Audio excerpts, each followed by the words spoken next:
The following is a presentation of the Belly Up Sports Media Network. Let's move on to the main event this one, fellas. In the bantamweight division, you had the challenger Petr Yan defeating Merab Dvalishvili by unanimous decision in an upset. All three of us had Merab in this one.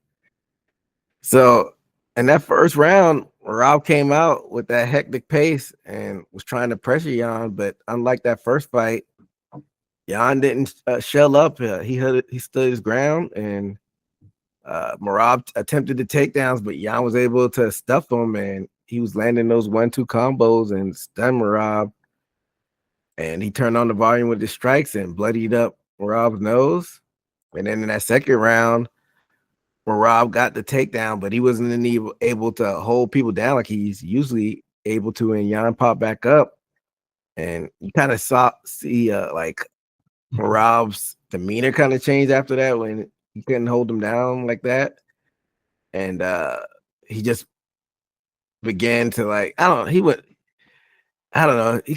know, just weird in general. But you even saw Yan got his own wrestling in, and he got that takedown on his own, and I think that kind of changed things as well. And then in that third round, you kind of saw Yan implement that O'Malley type of tactic or routine, and was going to the body, and Merab didn't respond well to those body shots, and Yan was able to take him down again in that third round, and he was able to hold Merab down like that either, but it's just impressive to see him be able to do it, kind of be the bully, even though Merab's usually the bully in those scenarios. And then even in that fourth round, just more of Yan putting the pressure on. That was probably his best round. He was walking Merab down and wasn't really afraid of getting taken down. Landed that spinning back fist and had Merab retreating. And Merab really rolled on his face. Some people swell up worse than others, but Merab was really wearing this on his face. And Yan kept defending those takedowns. And then round 5 was pretty much Yan sealing that victory. He got 2 takedowns in this round as well.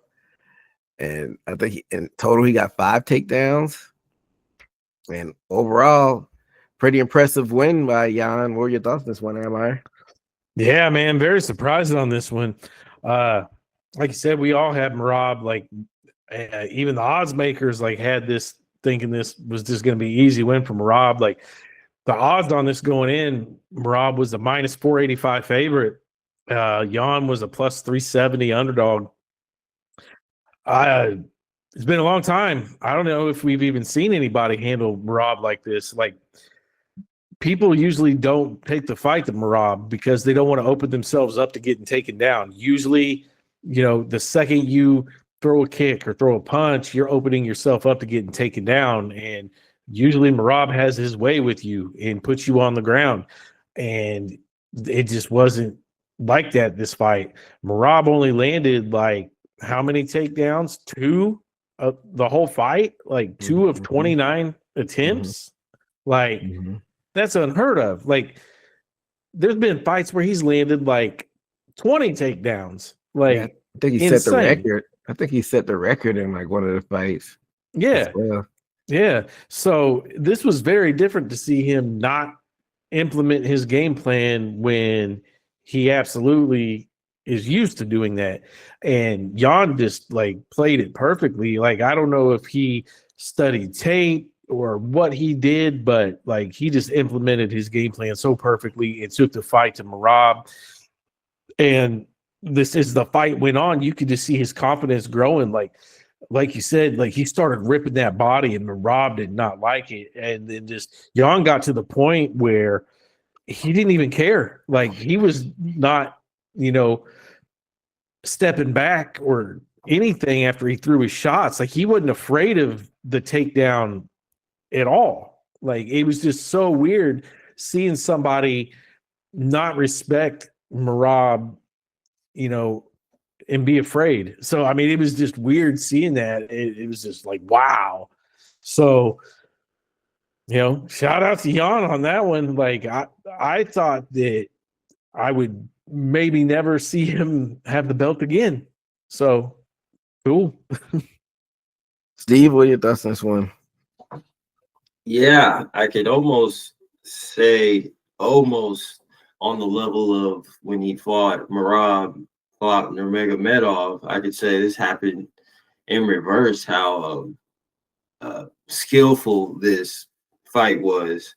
I mean, especially from the first fight, the adjustments, how Petr Yan was getting taken down is the first fight with him, but this one, ready for it, took down all those takedowns. And what I was noticing when he had him on the fence, I mean, striking his forearms. And then I noticed after one of his rounds, he started rubbing his forearms like they hurt. And I think that was a big, small adjustments made the factor. And then plus, I think Petr Yan was just caught in between a few fights, but he's always been a fighter to me that threw heat and fire every time he fought. He just couldn't pull through, but he was ready this fight, and looked like Petr Yan is where we first saw him around that Uriah Faber time. I mean, he looked sharp.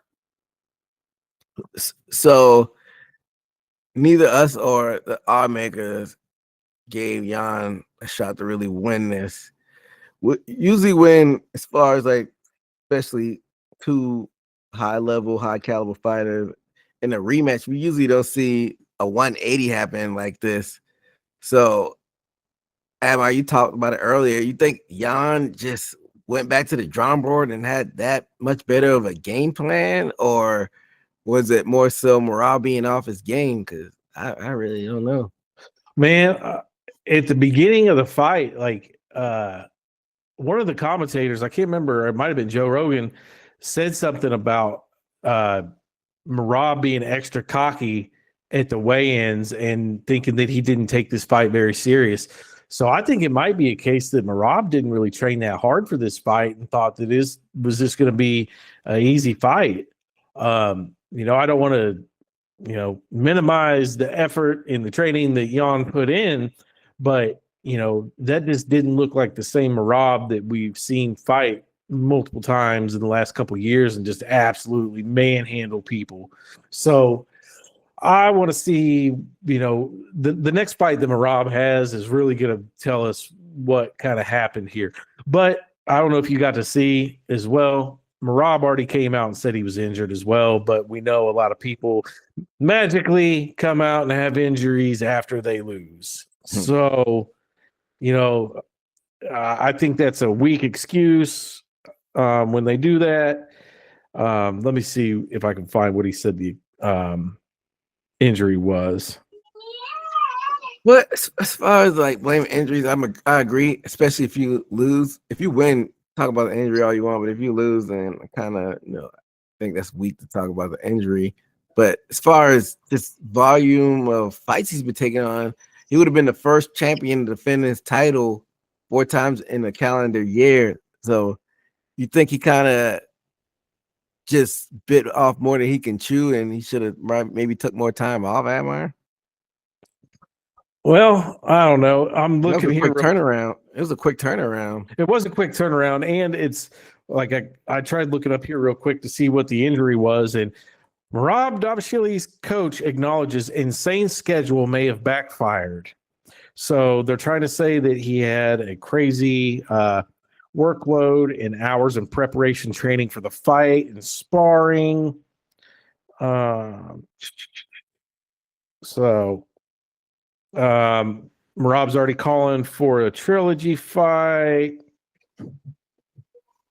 I mean, he is the machine, but sometimes there's cogs thrown in the machine that are unforeseen. But yeah, I mean, I say go. I think an immediate rematch would be appropriate in this case. I'm not too big of a fan of immediate rematches in title fights, but I mean, you got to kind of throw him a bone. He did defend his title 3 times this year. So, would you be opposed of immediate rematch, Admire? No. I mean, he beat Corey Sandhagen like 2 months ago. He beat Sean O'Malley 6 months ago, and he beat Umar a year ago. So, I mean, he's done great this year, and he finished Sean O'Malley by submission, and he, decisioned the shit out of the other two. So why not? I mean, he gave you 3 fights this year, 4 fights this year. 1 he lost, and he didn't look like himself. So, just give him that benefit of the doubt and say, okay, you get your chance, see what you got. Steve? Should he get a immediate rematch? And from what I hear, Petr Yan's what he said, he really doesn't want to give him a immediate rematch. Do I feel like Merab deserves it? I think this was a decisive loss. What does Yan mean? He doesn't want to give an immediate rematch. I guess he didn't give him I don't know the circumstance. I don't even think he had a belt, but yeah, it was a non-title match when they faced each other. Yeah. And he said something about he didn't want to give him an immediate rematch for some reason. He said he had to work his way back up. So he wants him to work his way back up. I feel like if you just won the belt, you shouldn't be able to dictate who you fight next. Like, get out of here with that. I know when you face somebody and you have weeks and maybe even months of preparation, you probably want to see a new look. But nah, I don't like how he's trying to call his shots so fast. But I don't even know I guess you could run him and Umar if it's not a immediate rematch, but I feel like there's more money in an immediate rematch. So yeah, I feel like he could miss me with that, trying to call his shot so far. But I say have them face each other in the summer. Have Merab, I don't know if he's had any injuries. I know you said it might have been workload or what his coaches said, Admire, but have them rest until May, maybe you're in June.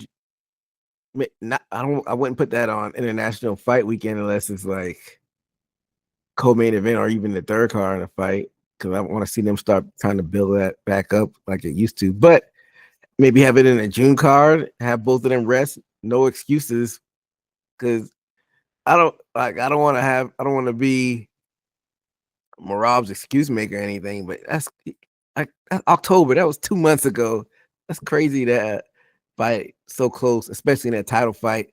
It's one thing if you're Kevin Holland and I don't want to say he faces cans, but a lot of those fighters that he faces are not ranked, and then he'll go back and fight again in like 3 weeks. But when you're fighting at a high level, you gotta take some time off and recover and game plan and go back to the drawing board. But with that being said, Yan went through like a rough patch where he had some losses, even though they were against high caliber dudes. So do you think this is the real Yan, or you think it was just a perfect storm as far as his performance, Admire? Yeah, that's what I'm saying, man. The more that I think about it, I think it's, I tend to believe that the Merab thing is just, it wasn't the true Merab. Like, we've seen Yan around for a while. We've seen what he can do. We've seen Yan, with 3 losses in a row, but, he's had 3 wins in a row against, kind of lesser competition. So I think we know who both these fighters are, and both of them were not who they are the other night. I don't think Yan is as good as, better than Merab. I don't think Merab is, that less of a fighter than Yan. So the rematch will tell us, and that's what needs to happen. Steve, is this the new and improved Yan, or was this just a perfect storm for him as far as this past fight? I think that day, I can say everything was aligned because, I think Merab threw his best weapon that night and couldn't get none of it off. I wouldn't so much say it's because Merab, all of it, because I always liked Petr Yan. I just knew he couldn't catch a break with some of these matchups. But I think this one lined up for him, this last Saturday. And I think Petr Yan's that type of fighter. May have caught him on an off day, but Petr Yan ain't no slack either to not give him credit. I think I lean towards you, Admire. Like, Yan is definitely a good fighter, but I just think Merab was more off, and that's why I think we need to see immediate rematch, see this rubber match, and that'll put it to rest and see who is the better fighter. Because Merab dominated him in that first fight, and that just happened in 2023. So I think a third fight will be a definitive end to this rivalry and trilogy. So we'll see what happens with them moving forward. Thank you for checking out this Haymaker Combat Sports segment. This full episode could be found on the Haymaker Combat Sports YouTube page and in audio form on all major podcast platforms. Until next time, peace.